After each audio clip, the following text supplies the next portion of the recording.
Hai guys, jumpa lagi bareng sama gue di channel DJ Afif ID.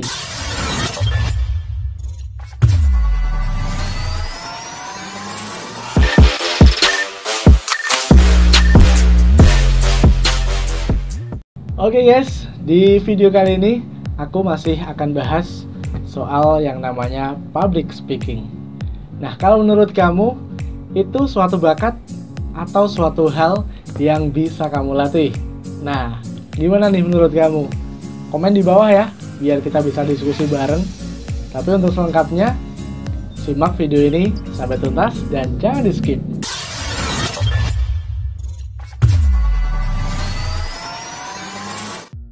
Oke guys, kalau menurut aku ya, kalau aku lihat nih selama ini dari para public speaker, sebenarnya menurut aku public speaking adalah suatu kemampuan yang bisa dilatih dan dikuasai oleh siapapun, termasuk kamu ya.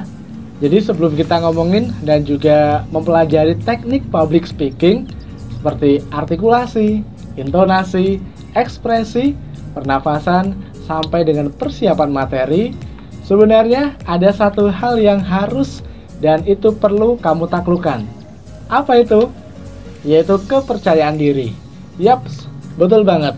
Jadi bagaimana kita mampu menempatkan diri kita pada lingkungan sosial kita saat itu. Dan itu adalah hal dasar yang harus kita kuasai terlebih dahulu. Jadi bisa dibilang akar dari public speaking adalah percaya diri. Sekedar sharing aja nih guys. Jadi nih ya, cerita dikit. Dulu aku itu termasuk orang yang sangat malu dan pemalu, apalagi untuk tampil atau berbicara di depan umum. Wah, itu rasanya kayak impossible banget ya. Ya, karena apalagi kalau bukan karena kurang percaya diri. Nah, sampai tiba pada waktunya aku ikut gabung di salah satu organisasi dan aku terpilih jadi ketua di situ.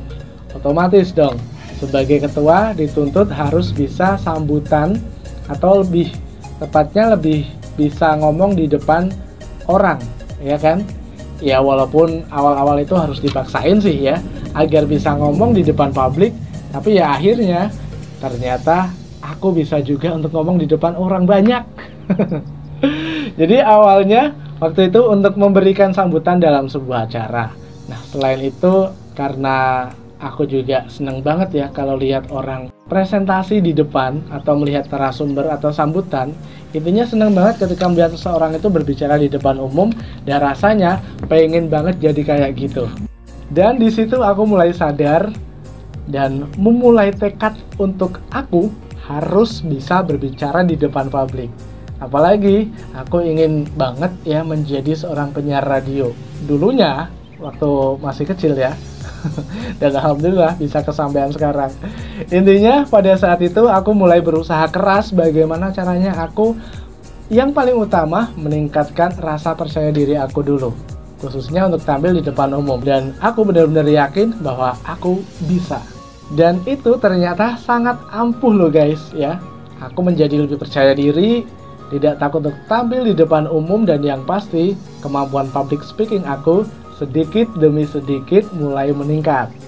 Nah, baru dari situ aku mulai sadar belajar teknik public speaking, bagaimana menjadi public speaker yang baik, melihat dari video dan pelatihan-pelatihan lainnya yang aku ikutin. Dan ya berbagai macam pelatihan lah yang termasuk dari public speaking, termasuk pelatihan penyiar radio atau mendengarkan orang siaran, melihat di video, dan lain sebagainya. Jadi, itu adalah satu cerita pengalaman hidup yang membuktikan bahwa sebenarnya public speaking itu adalah hal yang bisa kita pelajari, dan yang paling penting akarnya itu adalah kepercayaan diri kita dan bagaimana cara kita untuk menempatkan diri kita dalam audiens atau lingkungan sosial kita saat itu. Jadi sekali lagi intinya sebelum kita belajar teknik public speaking, yang perlu kita kumpulkan atau yang perlu kita tingkatkan adalah rasa percaya diri kita. Nah, bagaimana kita menempatkan diri kita di dalam lingkungan atau audiens kita saat itu. Baru setelah itu kita pelajari tekniknya. Oke guys, sekian dulu ya video kali ini. Dan nantikan juga video-video lainnya seputar public speaking atau seputar hal-hal yang lain. Dan kalian juga boleh share ya pengalaman kalian saat public speaking, atau mungkin ada tips-tips lain bagaimana cara untuk meningkatkan kepercayaan diri, bisa ya di-share di kolom komentar aku. Terima kasih banyak buat kalian yang udah nonton, yang udah subscribe, yang udah like. Jangan lupa share juga ke teman-teman kalian biar makin bermanfaat. Bisa juga kalian share ke grup-grup WhatsApp, grup Facebook, atau yang lainnya agar video ini bisa ditonton lebih banyak orang dan bisa membawa manfaat untuk banyak orang juga. Yang belum subscribe, silahkan subscribe dong ya. Kan itu gratis biar bisa update terus video aku. Sampai jumpa di video selanjutnya. Bye!